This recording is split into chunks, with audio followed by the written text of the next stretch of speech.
JNU के छात्र संघ के नेता उमर खालिद, जो 2020 से जब दिल्ली में दंगे फसाद हुए थे उसमें UAP के तहत मामला दर्ज किया गया था, वो उसमें शामिल करार दिए गए थे, वो अभी फ़िलहाल जेल में हैं।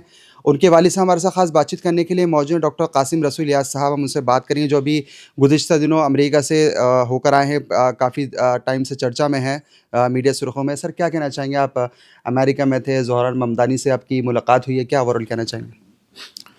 देखिए, मैं अपनी बेटी से मुलाकात के लिए गया था अमेरिका। मेरी बेटी रहती है कैंसस में, तो मेरी ख्वाहिश थी ज़ोहरान ममदानी से मुलाकात करने की, 2 वजह से।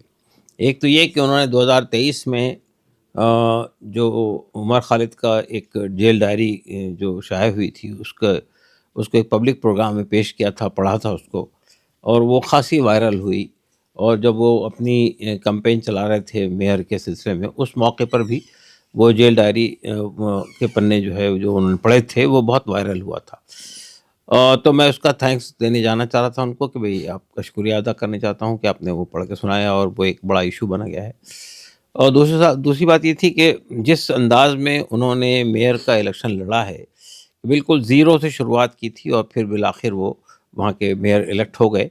और जिस तरह के इश्यूज़ को उन्होंने उठाया था, आम इंसानी समाज के चुभते हुए मसाइल को, और जो विज़न पेश किया था न्यूयॉर्क सिटी के लिए, वो बहुत ही प्रभावित था। मैं उससे बहुत प्रभावित था और मैं चाहता था कि मैं उसकी मुबारकबाद दूँ। तो ये दोनों बातों को बुनियाद बनाकर मैंने उनसे वक़्त माँगा था, उन्होंने वक़्त दे दिया। तो तकरीबन 25 मिनट तक हमारी मुलाकात हुई। मैं और मेरी वाइफ़ दोनों मौजूद थे उस मुलाकात में। ये बिल्कुल एक्सक्लूसिव मीटिंग थी। और उस मौके पर उन्होंने उमर खालिद का ज़िक्र किया। उन्होंने कहा कि मैं तो उमर को हमेशा याद रखता हूँ, और उनके जो जेल के डायरी में जो बातें उन्होंने लिखी थी, वो हमको साहस देती है। कई चीज़ों से हम उससे प्रेरणा लेते हैं। तो तो बहरहाल बहुत लंबी गुफ्तगू रही। मुल्क के हालात पर भी, बैनुल-अक़वामी हालात पर भी, न्यूयॉर्क के मसाइल पर भी गुफ्तगू रही। उसके बाद फिर उन्होंने ये कहा कि मैंने उनसे ये कहा कि भई अगर आप उमर के लिए कोई तहरीर देना चाहें, तो ये मैंने किताब पेश की कि इसके ऊपर लिख दें। उनका नहीं, मैं अलग से एक लेटर दूँगा। तो उन्होंने खुद एक पेपर पे अपने हाथ से लेटर लिखा और साइन किया और मुझे दिया 3-4 पेज। उसमें भी ये बात उन्होंने लिखी कि उमर, हम तो हमेशा याद रखते हैं, और तुम्हारे पेरेंट्स से हमारी मुलाकात हुई आज, और बहुत अच्छा लगा, और बहरहाल तुम हिम्मत रखो, ढारत रखो। इस तरह की बात उन्होंने लिखी है उसके अंदर। तो एक तो वो पहलू हुआ। दूसरी, फिर मुझे वाशिंगटन डीसी भी जाने का मौका मिला। तो उस मौके पर मैंने वहाँ के 2 कांग्रेसमैन हैं, एक जिम मैकगॉर्न हैं और एक जिम रास्किन है। उन दोनों से पर्सनली मुलाकात की, और फिर इसके अलावा 2 सीनेटर से मुलाकात की। तो उन मुलाकात का एक अच्छा नतीजा ये निकला बाद में कि उन्होंने 30 तारीख को हिंदुस्तान के एम्बेसडर को एक ख़त लिखा, जिसमें 8 लोगों के दस्तखत है, जो 6 कांग्रेसमैन हैं और 2 सेनेटर हैं। उन दोनों ने ख़त लिखा और ख़त लिख कर ये कहा कि भई उमर खालिद को बेल मिलनी चाहिए। उमर खालिद का ट्रायल होना चाहिए, जो इंटरनेशनल स्टैंडर्ड हैं, इंसाफ के पैमाने बने हुए हैं, उसके मुताबिक उमर खालिद के केस को देखा जाना चाहिए। तो वो भी वायरल हुआ है, आज से अखबारात में सुर्खियों में शामिल था, वो सारी सुर्खियों में। तो ये दोनों पहलू से हम समझते हैं कि, और मुझे एक बात ये भी कहनी है कि जहाँ अमेरिका में जहाँ-जहाँ भी गया, जिन-जिन शहरों में जाने का मुझे मौका मिला, हर जगह लोग उमर को जानते थे, उमर की मूवमेंट को जानते थे। बल्कि जब उमर को इंटरिम बेल मिली, तो पहली इत्तला हमको वहीं के लोगों ने दी कि उमर को बेल मिल गई है करके। डॉक्टर साहब, ख़ास तौर से अगर हम करंट सिनेरियो में देखें, यानी उस मुलाकात के बाद, उनके लेटर के बाद न्यूयॉर्क सिटी के नौमुंतखब मेयर को जिस तरह से टारगेट पे लिया जा रहा है बीजेपी गवर्नमेंट और उनके जो कई लीडर्स हैं, तो क्या कहना चाहेंगे आप ओवरऑल? नहीं, देखिए, उनको टारगेट पे लेने की एक बुनियादी वजह ये बताई जा रही है कि हमारे अंदरूनी मामलात में आप दखल अंदाज़ी ना करें। तो मैं ये कहना चाहता हूँ कि आज की दुनिया एक ग्लोबल विलेज बन गई है। दुनिया में कहीं भी कुछ वाक़या होता है तो उसकी गूंज पूरी दुनिया में सुनाई देती है। और ह्यूमन राइट वायलेशन हो रहा हो, या इंसाफ में ताख़ीर हो रही हो, या इंसाफ पामाल हो रहा हो, तो आवाज़ें उठती हैं। आप मुझे बताइए कि अभी चंद दिन पहले बांग्लादेश के एक ट्राइब्यूनल ने इनके बारे में एक फ़ैसला दिया, हसीना वाजिद के बारे में, शेख हसीना वाजिद के बारे में। तो हमारी हुकूमत ने भी इस पे एतराज़ जताया, और बीजेपी के कई लीडरों ने भी एतराज़ जताया कि ये गलत है, नहीं होना चाहिए। तो क्या वो हस्तक्षेप नहीं था क्या बांग्लादेश के अंदरूनी मामलात में? इसी तरह से गज़ा में जो कुछ हो रहा है, उसके खिलाफ पूरी दुनिया में आवाज़ उठ रही है। तो क्या वहाँ के अंदरूनी मामलात में मुदाखलत नहीं हो? تو یہ کہنا کہ ہمارے اندرونی معاملات میں مداخلت نہ کریں، یہ بات صحیح نہیں ہے. آپ اپنے اندرون کو ٹھیک کریے، کوئی مداخلت کیوں کرے گا؟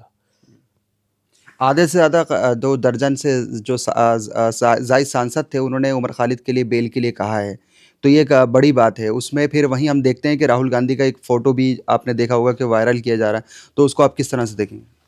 نہیں، راہل گاندھی کے فوٹو کو وائرل کرنے کی وجہ یہ ہے کہ میں نے جن لوگوں نے اس خط پہ سائن کیا ان میں ایک ایم پی وہ بھی ہیں، وہاں کے ایک کانگریس مین وہ بھی ہیں جن سے راہل کی بھی ملاقات ہوئی تھی. تو اس کے کنیکٹ کیا جا رہا ہے اور یہ کہا جا رہا ہے کہ راہل نے ہماری ملاقات کروائی تھی. بالکل غلط بات ہے. ہماری ملاقات ہماری پرسنل لیول پہ ہوئی ہے، راہل گاندھی سے اس کو کوئی مطلب نہیں ہے. راہل گاندھی جانتے بھی نہیں تھے کہ میں گیا ہوں امریکہ.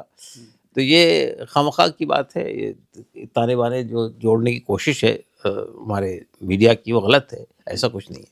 ابھی کچھ دن کے لیے یہاں پر آئے تھے عمر خالد آپ کے صاحبزادے، تو شادی تھی آپ کی صاحبزادی کی، تو اوور آل مطلب کہ اب کیا لگ رہا ہے کچھ دن کی جس طرح سے بیل ملی تھی، کیا اب آگے کی کیا کس طرح سے دیکھ رہے ہیں آپ مطلب اوور آل کیس کو؟ دیکھیے اوور آل کیس تو آپ جانتے ہیں کہ ابھی ٹرائل بھی شروع نہیں ہوا ہے. ابھی تو چارجز ہی فریم ہو رہے ہیں. تو ظاہر ہے کہ جب 30,000 پنوں کی چارج شیٹ ہے اور 900 وٹنسز ہیں تو ظاہر ہے کہ وہ کیس تو لمبا چلے گا. لیکن بیل کا میٹر سپریم کورٹ میں پینڈنگ ہے اور منڈے کو ججمنٹ آنا ہے، اسی منڈے کو. تو ہم تو امید رکھتے ہیں، پازیٹیو امید رکھتے ہیں. لیکن ہم یہ دیکھتے ہیں کہ بار بار جو ریجیکٹ کر دیا تھی تاریخ وغیرہ، اس پر آپ کیا کہنا چاہیں گے؟ بیل وغیرہ کی اس پر بات ہی نہیں کرتے ہیں، فوراً آن دا اسپاٹ کر دیا تھا. دیکھیے اصل میں ہمارے دیش میں کئی بار یہ بات ہمارے بڑے بڑے ورشٹھ ججز نے کہی ہے، ایکس چیف جسٹس نے کہی ہے، موجودہ چیف جسٹس نے کہی ہے کہ bail is a rule, jail is an exception. کہ بیل تو جیل یعنی آپ کے بیل تو ملنا ہی چاہیے، جیل تو ایکسیپشن ہے، اس کو تو یعنی وہ ہونا چاہیے. تو اس کے باوجود بھی 5 سال تک بیل نہ ملنا، بعض لوگوں کو 6 سال ہو رہے ہیں، 5 سال 5.5 سال تک کے بیل نہ ملنا، یہ کیا چیز درشاتی ہے؟ تو یہ جو بات ہے کہ ہمارا جوڈیشل سسٹم جو ہے اس میں جس طرح تاخیر ہوتی ہے، جس طرح ڈیلے ہوتا ہے، جس طرح ریجیکشن ہوتا ہے، کیس بنیاد پر ریجیکشن اور ہمیں سمجھ میں نہیں آتا ہے. عدالت یہ کہتی ہے کہ پرائما فیسا کیس ہے اس لیے بیل نہیں مل سکتی ہے. بھئی پرائما فیسا پورا کنکاکٹڈ کیس ہے، پورا فیبریکیٹڈ کیس ہے، اس کو آپ کو دیکھنا چاہیے اس کے پیچھے ثبوت کیا ہے. کوئی ثبوت نہیں ہے، تو بیل تو ملنی چاہیے. دیکھیے اگر عمر خالد جس کیس دھارا میں بند کیے گئے ہیں اس دھارا میں میکسیمم سزا کیا ہوتی ہے؟ اس دھارا میں میکسیمم سزا 10 سال ہے. تو 5 سال سے زیادہ وقت جیل میں گزار چکے ہیں لوگ پروسیس کے اندر ہی. یعنی پروسیس ہی پنشمنٹ بن جاتا ہے آج کی تاریخ میں. تو یہ ہمارا جوڈیشل سسٹم کے سلسلے میں ہم لوگوں کو ریویو کرنا چاہیے کہ بھئی یہ جو اتنے سارے کیسز پینڈنگ پڑے ہوئے ہیں، اتنے سارے لوگ بے گناہ جیل کے اندر بند ہیں، کبھی کبھی 10 سال بعد، کبھی 15 سال بعد لوگوں کا ایکویٹل ہوتا ہے، کوئی اکاؤنٹیبل نہیں ہوتا اس کے لیے.